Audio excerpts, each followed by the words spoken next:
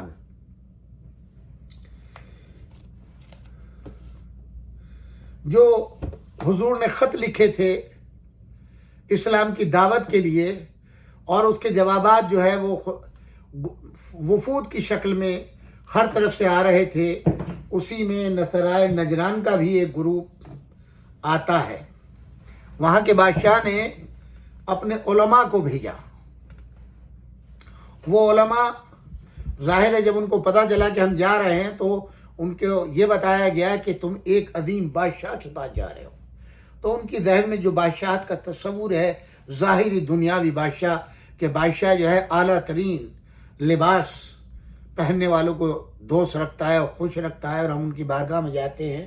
حالانکہ یہ لوگ تو مذہبی پیشوا تھے، ان کا وہ لباس نہیں تھا، مگر ان کو جب بتایا گیا کہ بھئی ایسے ایسے تم کو جانا ہے تو وہ تیار ہوئے۔ انہوں نے تیاری اسی لحاظ سے کی کہ جیسے ایک بادشاہ کی ہے، دنیاوی بادشاہ کی خدمت میں ہم جا رہے ہیں۔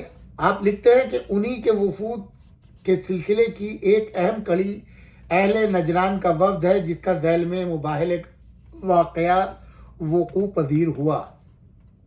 یمن میں مقام نجران عیسائیوں کا مرکز تھا۔ یہاں کے لوگوں نے پہلے خط و کتابت کی اور پھر اپنے پادریوں اور راہبوں کا ایک وفد مرتب کر کے روانہ کیا۔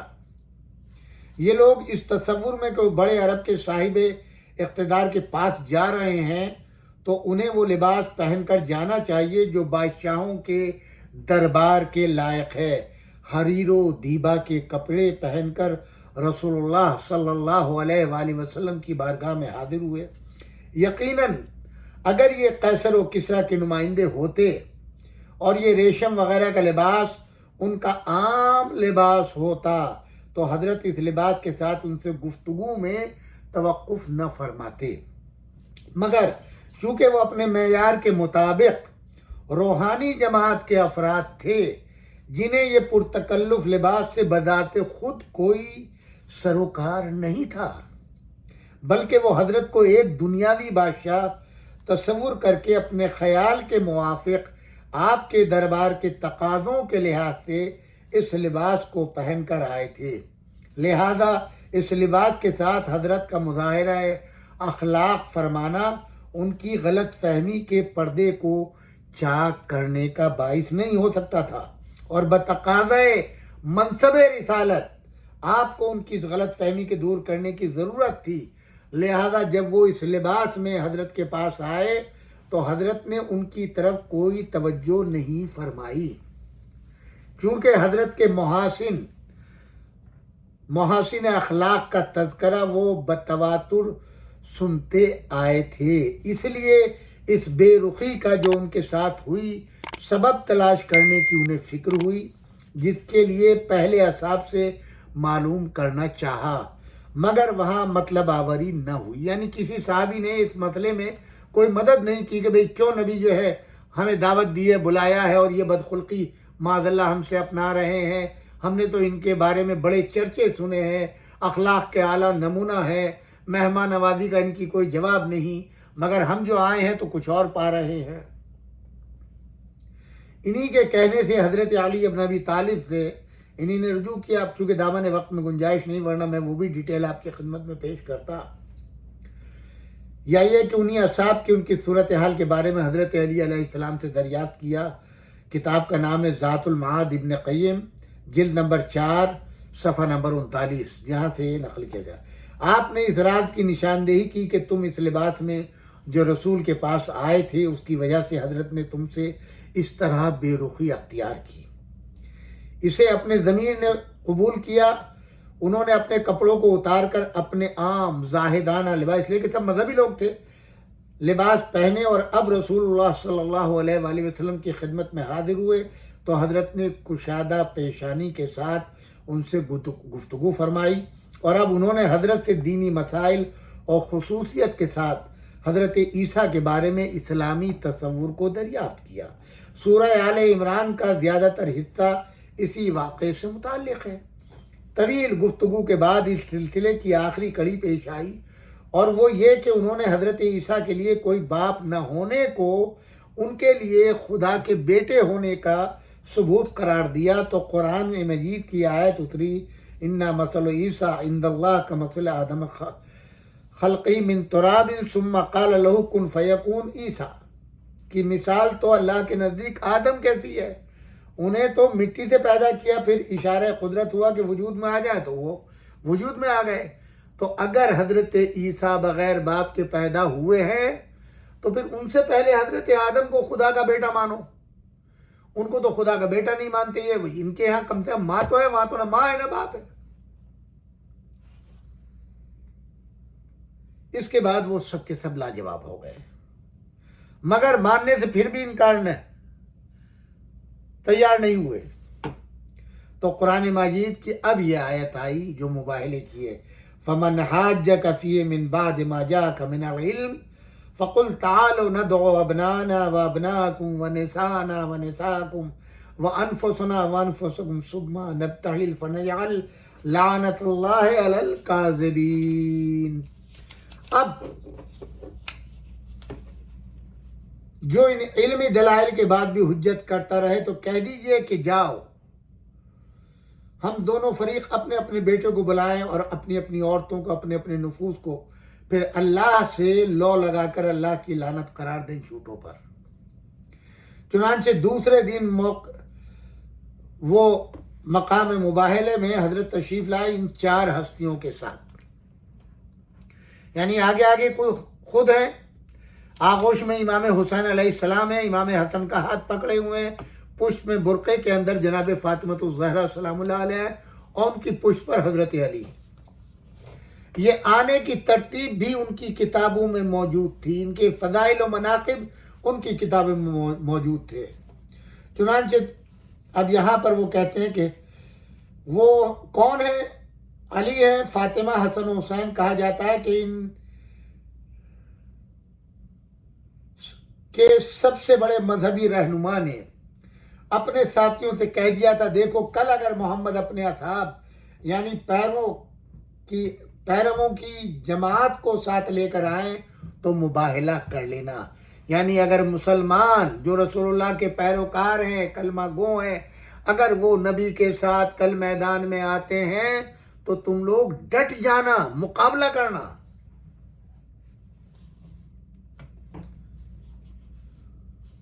لیکن اگر اپنے گھر والوں کو ساتھ لے کر آئیں تو کبھی مباہلہ نہ کرنا.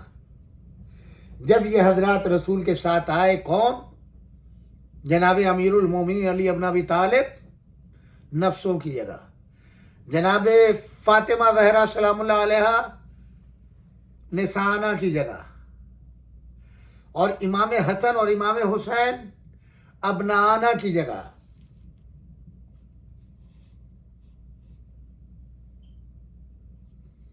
نصارہ نے معلوم کیا یہ کون ہے، معلوم ہوا کہ سب ان کے دل کے ٹکڑے ہیں. ایک انتہائی عزیز بیٹی، دوسرے گود کے پالے چچاداد بھائی اور داماد یعنی اس بیٹی کے شوہر، اور 2 نواسے ہیں، اسی بیٹی کے بچے ہیں. بس انہوں نے فیصلہ کر لیا کہ ہم مباہلہ نہیں کریں گے، اور وہ جزیہ دینے کے لیے تیار ہو گئے، جس کے لیے ایک دستاویز مصالحت کی لکھی گئی. اور وہ اس معاہدے کی تکمیل کے بعد واپس چلے گئے۔ اب پہچان لیا آپ نے، یہ چونکہ اللہ کو اہل بیت کی پہچان کروانی تھی، امت کو صبح قیامت تک بتانا تھا کہ اہل بیت کون ہیں، صرف یہ 5۔ خود رسول، امام علی ابن ابی طالب، جناب فاطمۃ الزہرا، ان کے دونوں شہزادے۔ اور اب اسی سے ربط ہے فتح یمن کا، مباہلے سے۔ مباہلے کی روحانی جنگ میں رسول اسلام صلی اللہ علیہ وآلہ وسلم کی فتح، جس میں حضرت علی ابن ابی طالب کی شخصیت امتیازی طور پر مخالف حلقوں میں نمایاں ہو گئی تھی، اس کا اثر پورے یمن پر پڑنا ضروری تھا، اور یہ خدا و رسول کی حکیمانہ موقع شناسی ہے کہ اس اصول کے مطابق کہ لوہے پر ضرب اس وقت لگاؤ جب وہ لوہا گرم ہو۔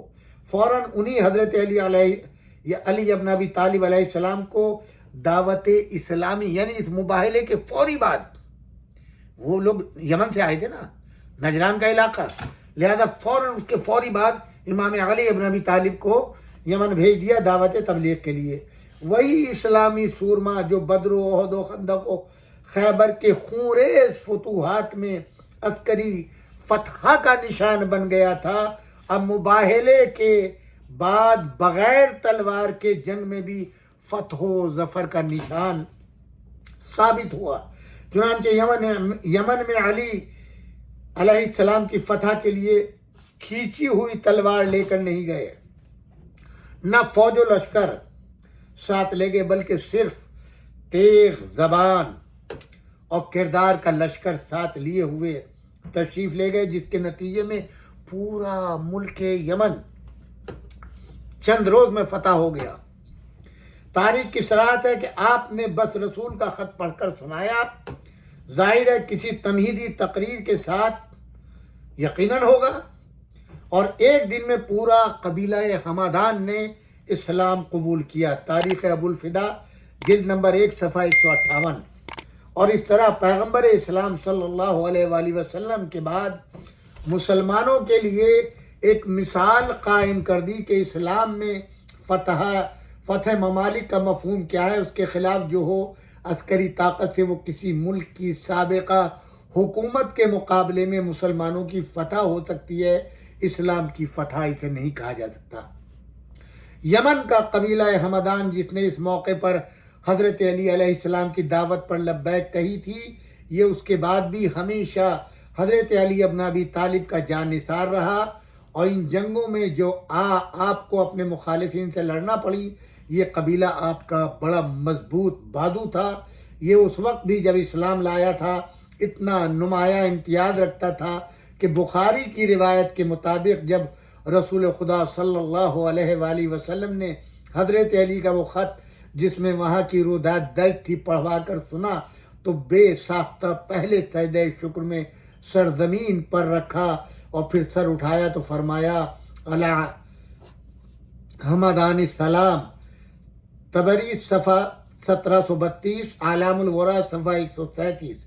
پھر حضرت علی نے اپنے دور میں متعدد بار نظم و نثر میں اس قبیلے کو اس طرح سند وفاداری دی ہے جس کو سن کر آج جیسے ہمارا دل بھی پکار اٹھتا ہے، علی حمدان السلام۔ اور آج اب ان کی شجاعت و بہادر کے چرچے آپ سنتے بھی ہیں اور دیکھتے بھی ہیں۔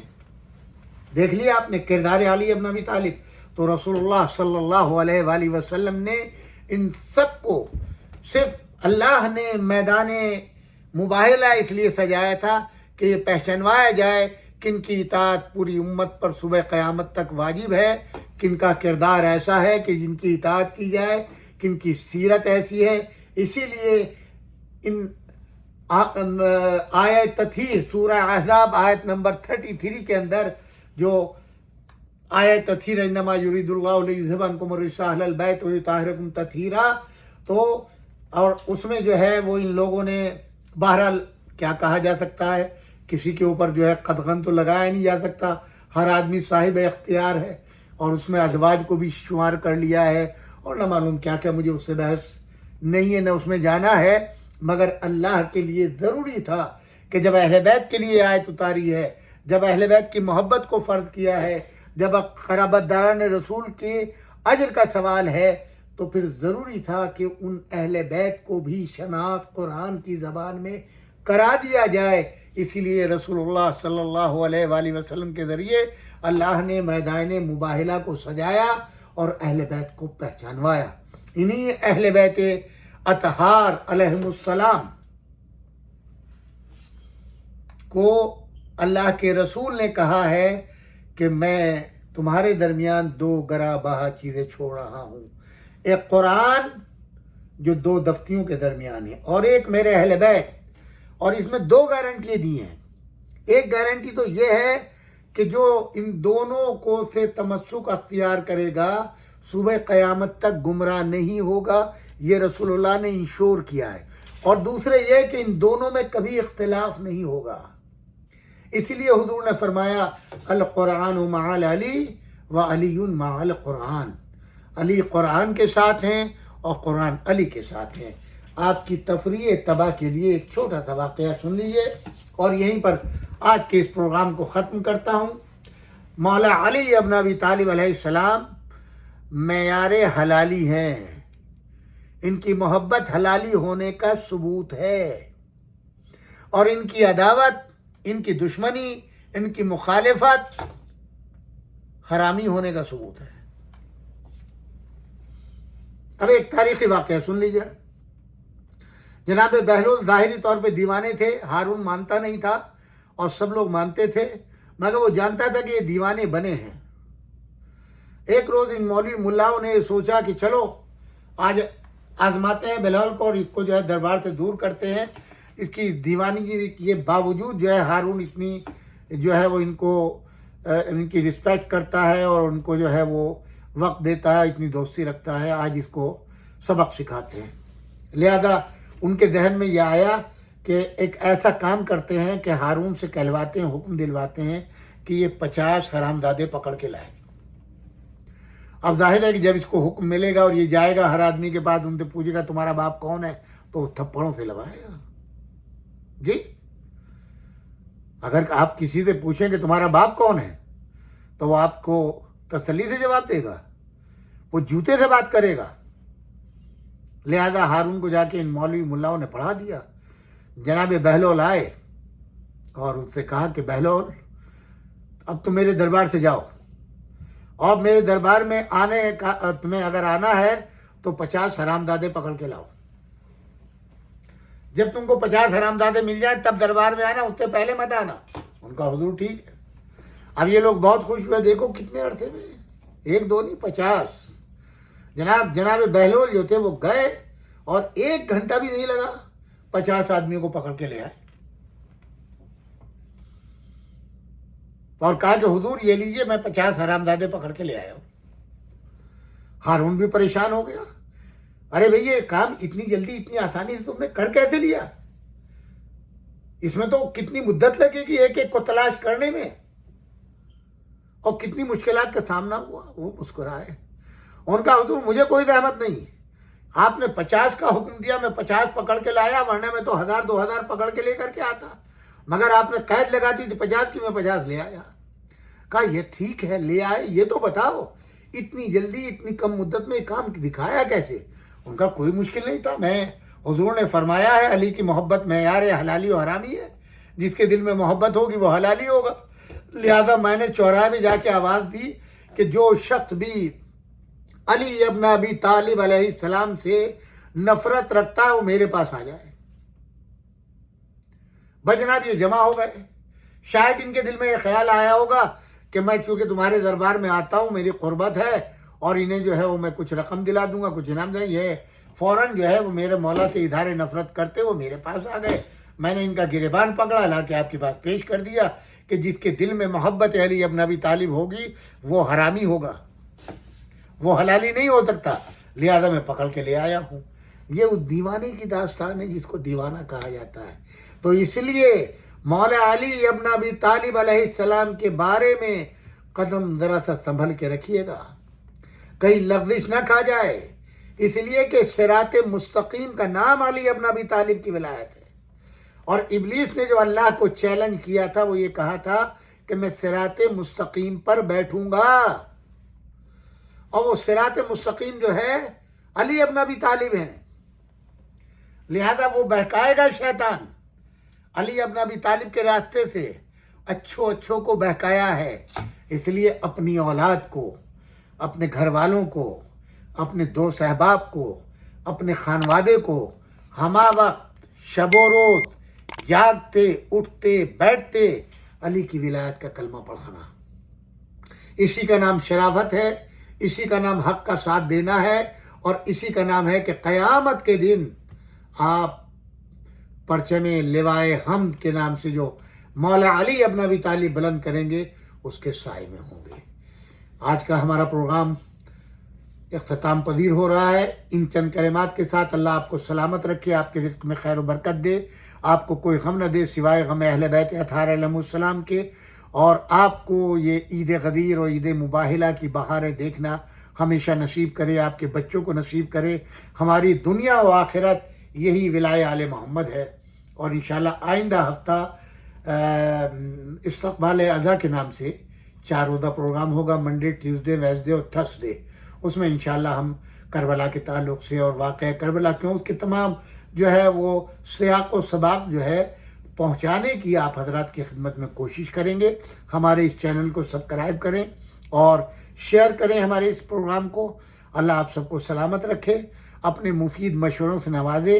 اگر کوئی لفظ کوئی چیز بار خاطر ہوئی ہو معذرت خواہ ہیں، مگر ہمیں نشاندہی ضرور کیجیے گا کس لفظ اور جملے سے آپ کو تکلیف پہنچی یا حد ادب کے خلاف ہم نے کوئی بات کہی ہے تو اس کے لیے معاف بھی کیجیے گا اور ہمیں آگاہی بھی دیجیے گا. آپ کے مشورے کا انتظار رہے گا. ایک سورہ فاتحہ آپ اپنے مرحومین کے لیے، میرے مرحومین کے لیے، مولانا سید تلمیذ الحسن رضوی صاحب قبلہ کے لیے اور جناب باقر رضوی صاحب کے لیے، ان تمام علماء، شعراء، ذاکرین کے لیے جو ولایہ آل محمد کے پرچم کو بلند رکھتے رہے اور دنیا سے رخصت ہو گئے، یا وہ علماء جو خدمات کر رہے ہیں ان کے مرحومین کے لیے، وہ جو اہل بیت کی محبت میں شہید کیے گئے ان تمام شہداء کے ایصال ثواب کے لیے سورۃ الفاتحہ. والسلام علیکم جمیعاً ورحمۃ اللہ وبرکاتہ.